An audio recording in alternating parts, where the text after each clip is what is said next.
Falando aqui sobre reflexões masculinas, me recordei de uma história que passei há um tempo atrás. Fui convidado para pregar numa igreja, ela era uma certa distância de onde eu estava, e eu tinha que chegar lá num dia à noite. Por um problema que aconteceu sério, eu não consegui chegar à noite, um amigo meu que hoje é pastor foi na frente, e eu cheguei no outro dia de manhã. Quando eu cheguei no dia de manhã, não estava um clima muito bom, e eu fui conversar com esse meu amigo, estava tudo bem, porque eu era conhecido, eu ia lá, então percebi que o clima não estava legal. E ele me falou, olha, ontem fizeram uma festa aqui, e no meio da festa entrou um cara aqui com a faca, cortou os fios da mesa, ameaçou todo mundo.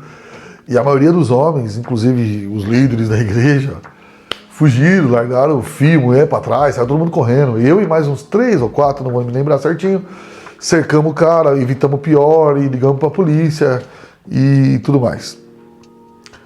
E depois eu preguei, acho que fomos tomar um café antes do almoço. Acho que eu preguei de manhã, fui ter um café e depois ia até almoço, mas eu ia pregar mais um e ia até almoço. E aí eu acho que no café, 2 das esposas, inclusive do líder da igreja, me procurou e falou, poxa pastor, difícil, né, meu? O marido saiu correndo, deixou eu e o filho para trás, e muito ruim isso. Ficou um clima, depois eu fui falar com a pessoa, ele falou, não, veja bem, eu fiquei assustado na hora e tal. Mas ali era uma evidência de um problema grave, já que a esposa já tomava quase à frente de todas as dificuldades da vida deles, né?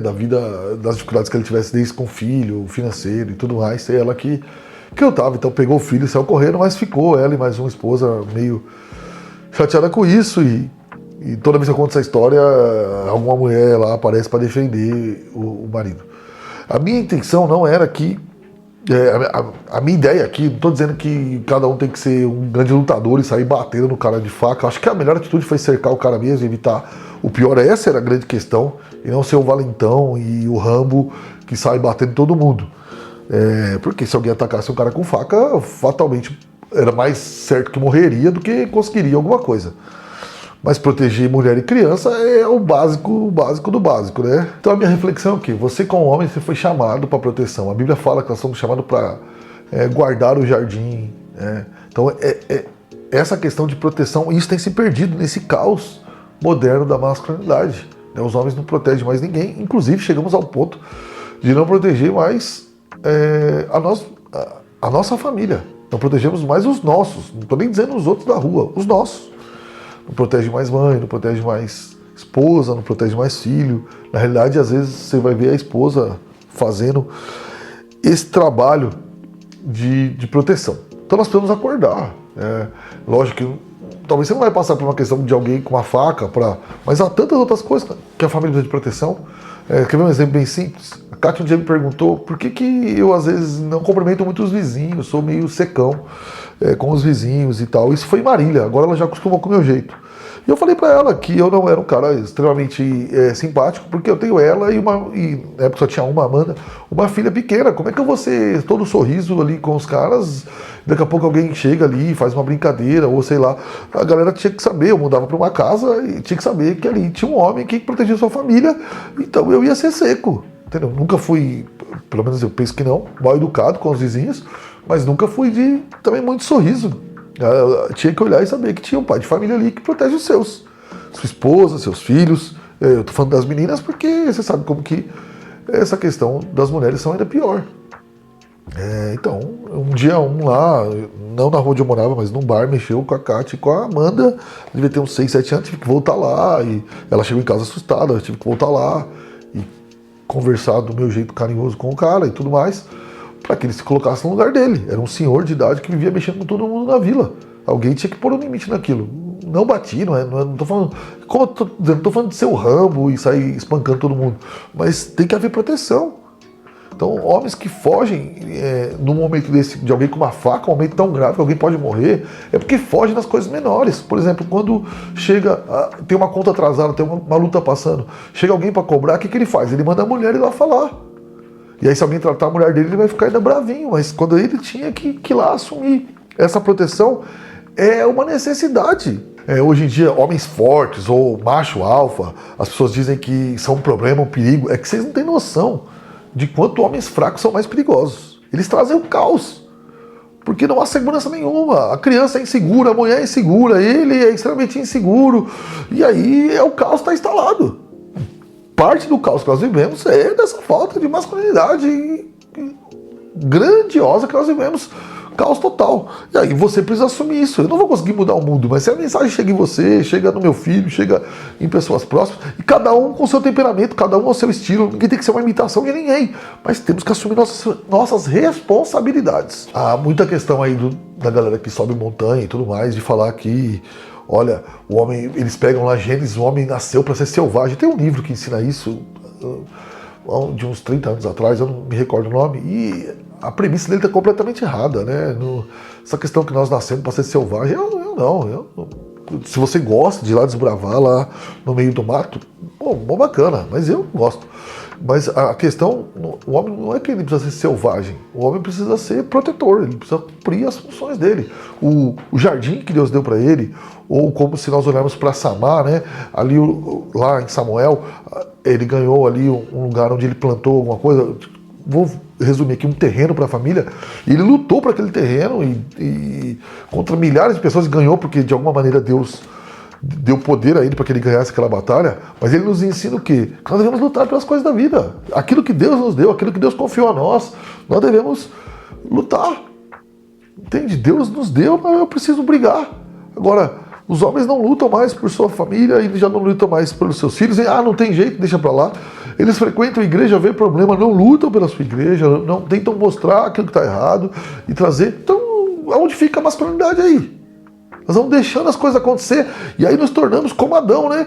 O silêncio de Adão. Ficamos lá quietos, vendo o caos acontecendo lá na igreja. Não, eu não vou falar nada, porque não sei o quê, não quero me envolver. Então, você não fala nada, não fala a sua parte, não desembucha, não coloca ali os erros que estão acontecendo, fala, olha, isso aqui não dá, não vai melhorar. Na família a mesma coisa, tá vendo o problema crescer, a coisa acontecer, não, vou ficar quieto porque eu não quero falar mais nada. Então você tá vendo que sua esposa ou seu filho ou alguma coisa da sua vida vai entrar num caos completo, mas resolve ficar quieto e acha que isso é boa atitude. Isso é o silêncio de Adão, é ficar quieto a hora que não pode ficar quieto, a hora que tem que falar, não fala, a hora que tem que falar, não, isso não pode, a hora que tem que lutar, né? O meu filósofo favorito dos últimos anos, né, o Rock Balboa, ele dizia, né, que a vida vai bater muito, não importa quando você quiser, você vai aguentar apanhar. E essa questão de apanhar é saber brigar as brigas necessárias. Às vezes brigamos por coisa pequena, porque a criança, e eu já fiz isso, tá? Derrubou algo na mesa e fazemos o caos e tal. E quando aquilo que merece mesmo, toda a nossa energia e a nossa luta para briga no sentido bom, de lutar por aquilo e tentar transformar, aí nós entregamos a outros. Então, por que as pessoas querem mudar o mundo, querem mudar o país, que é a nação? Porque não precisa, de fato, que ele ponha a mão na massa. Então, é muito fácil falar da paz mundial, mas você não vai mudar a paz mundial, será que bandeirinha branca e palminha vai mudar o mundo? Você tem que ir para o seu lar e lutar pela sua família, trazer paz no seu lar, lutar por isso. Essa é a realidade. Por isso que esse engajamento por coisas lá longe, pelo mundo inteiro, pelo país todo, muita gente engaja, porque não vai precisar que ele ponha a mão na massa. Agora, quando isso se transforma para a família, para o filho, para ele, que ele precisa melhorar em muitas áreas, aí é um problema. Porque agora ele vai ter que engajar, ele vai ter que se esforçar, ele vai ter que sair desse marasmo, dessa preguiça enorme e tomar uma atitude. Por isso que é mais fácil falar das coisas lá de longe. Entende? Então é um convite a você a lutar o bom combate. Como todo homem não devia fugir dele. Aquilo que está em dificuldade na sua vida, você tem que olhar e lutar. Você vai ter muitas lutas, pessoas vão te decepcionar, você vai decepcionar pessoas, você vai perder coisas que você nunca imaginou perder, e aí como você vai reagir, como que você vai lutar, tudo isso vai dizer muito sobre o seu futuro. Agora, uma coisa eu não posso já te falar, né? Não importa se você errou até aqui, você pode se arrepender, eu também já errei, não está aqui alguém perfeito para falar para você, eu nunca errei, nada disso. Jesus foi o único homem perfeito e ele nos perdoa dos nossos pecados por nos omitirmos quando não pode, e temos que mudar de postura. Então, para você mudar de postura, eu vou deixar um desafio aqui. Queria que você listasse aí. Pode colocar até aqui nos comentários, eu posso de alguma maneira me ajudar, pode mandar uma mensagem no direct lá no Instagram, e se for da minha alçada, se tiver dentro daquilo que eu posso tentar te ajudar. Pelo menos 10 coisas que você acha que você precisa melhorar. Pode ser na família, pode ser na família, pode ser só questão do casamento, pode ser com os filhos, pode ser questão ministerial, pode ser em servir na igreja, pode ser na sua carreira. Ou mistura elas. Você vai colocar 10 coisas. Depois você vai definir dessas 10 coisas as 3 prioridades. Então você vai descobrir, ó, tem 10 problemas. Isso aqui é fácil. Você fala que não tem 10 problemas, tu tem 7 anos de idade e não faz nada da vida. Qualquer homem com mais de 14, 15 anos já tem uns problemas na vida já.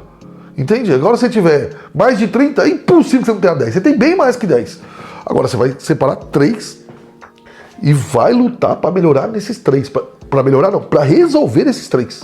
Esses conflitos, esse problema, essa luta, você vai gastar sua energia, seu tempo, sua oração, tudo que você tem nesses 3. Se tiver coragem, peça ajuda para sua esposa. Só que aí não vai ser 10, vai aparecer 67. Mas mesmo assim, mesmo que ela coloque 67, você vai lutar por 3. Entendeu? Ou seja, ó, entenda uma coisa, você não consegue resolver todos os problemas. Aí você fica que nem aquele cara que tá jogando bolinha pra cima, daqui a pouco é 30, eu sei que alguns conseguem, mas a maioria não consegue, vai cair. Então, o que você tem que fazer? Você tem que focar sempre os 3 mais importantes. Eu lidero meu lar, lidero a igreja, lidero outras coisas na vida. Então, seja no lar ou na igreja, às vezes eu identifico, ó, eu tenho esses problemas aqui, mas esses 2, esses 3 serão o alvo de todo o meu esforço. Não que os outros eu vou deixar pra lá, mas não dá pra resolver tudo ao mesmo tempo. Isso aqui é o alvo do meu esforço, e aí conforme eu vou resolver aquele, aí eu coloco o outro e vamos pra cima. Esse é um desafio pra você. Você tem que ter hombridade e muita sinceridade pra fazer isso que eu tô falando. Anotar os seus problemas junto com os seus erros. Não é pra você ficar, escrever isso aí se fazendo de vítima, tá bom? Se for isso aí, você já esquece. Nem faz esse negócio aí não. Beleza? Deixa essa reflexão pra você. Vou estar orando por você. Qualquer dificuldade, escreve aqui embaixo aí que eu quero te ajudar. Um abraço e vamos tirar essa masculinidade do caos, tá bom? Deus abençoe.